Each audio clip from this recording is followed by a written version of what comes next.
and you have any sort of real money in a bank, get it out of there. Now, where you put it into, that's a bit of a different question, right? Like, you don't want to put it all necessarily into crypto, but definitely a sizable amount.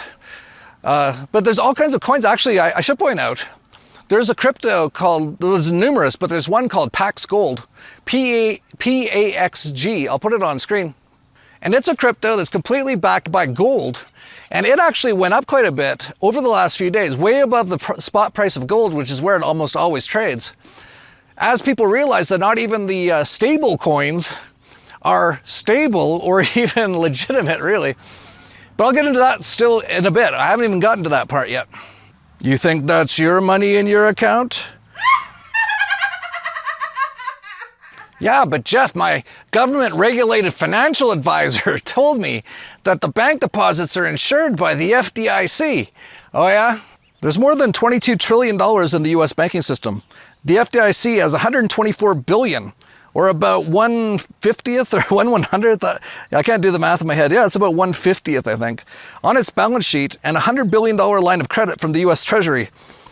FDIC assets cover only, here we go, 1.26% of deposits, about the size of Silicon Valley Bank. One bank. Let that sink in. Basically, the amount that the FDIC has is the amount that Silicon Valley Bank lost. So if they end up paying that out, that's it. Now all the hundreds of other banks that are on the verge of collapsing and will collapse, there's nothing backing it. And you might say, well, I'm sure the US government will come in and bail everything out. Yeah, they might. And that'll cause hyperinflation. It'll be all basically, whatever money you have will be worthless pretty much like that day. If you get it. Lucky, where are you going? Lucky. Oh, he's trying to chase, there's a giant crane here. That is big. Lucky, don't go on the putting green. There's a reason they call him Little Crazy. Yeah, here he goes. He's crazy. He wants to attack the swan, he wants to attack the golfers, and now he wants to attack me. Yeah, he's pretty nice, so we have a lot of fun. But there's been so many interesting things happening with the Silicon Valley Bank. First of all, the CEO of it's been withdrawing money from it, and from like his stock options and stuff like that for the last week, like millions of dollars worth. And of course, being in California, they were all super woke. SVB was all about equity and inclusion. Now they're all about full fucking collapse. Diversity, equity, and inclusion.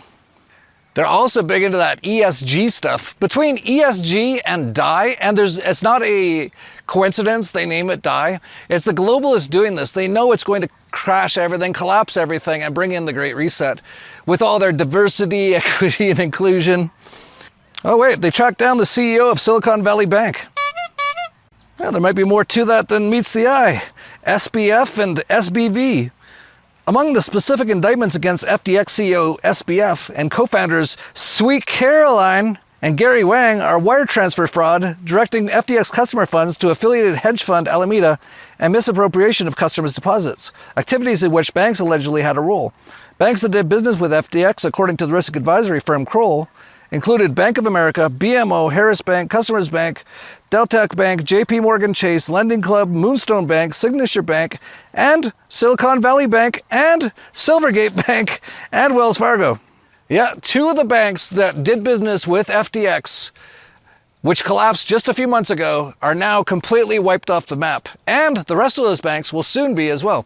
Maybe not in the next few months, maybe not even in the next year, although it's going to be close.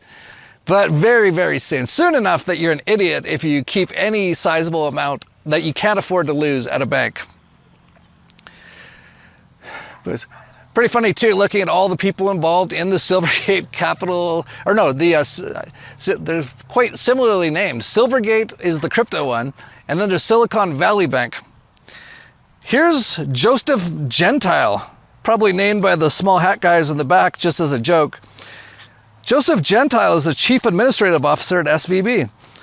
Prior to joining the firm in 2007, Gentile served as the CFO for Lehman Brothers. Let's see, who's one of the people most in charge at the Silicon Valley Bank? The guy who is the chief financial officer at Lehman Brothers. Oh, it doesn't even stop there though. Silicon Valley Bank's chief risk officer was the managing director at Deutsche Bank during the 2008 crisis. That's quite the great crew of people from Deutsche Bank, which has basically collapsed since 2008. And the chief financial officer of Lehman Brothers. He's got quite a resume now. Lehman Brothers and Bear Stearns is fine. They weren't technically banks. They're kind of like more like brokerages, but they were quite a bit bigger than Silicon Valley Bank. So in terms, I think they were double or triple the size. But what's interesting about the Silicon Valley Bank one is that they had well over $100 billion in depositor money that all basically just went to zero on Friday. And it's gone. Hardly any of it, it turns out, meets the requirements for the under $250,000 thing with the FDIC. It appears, I don't know a lot about them, but I've learned a lot in the last day or so. It appears Silicon Valley Bank is kind of like where all the tech companies put their funds, which is great because if they all lose their funds, that's great because the big tech companies are horrible.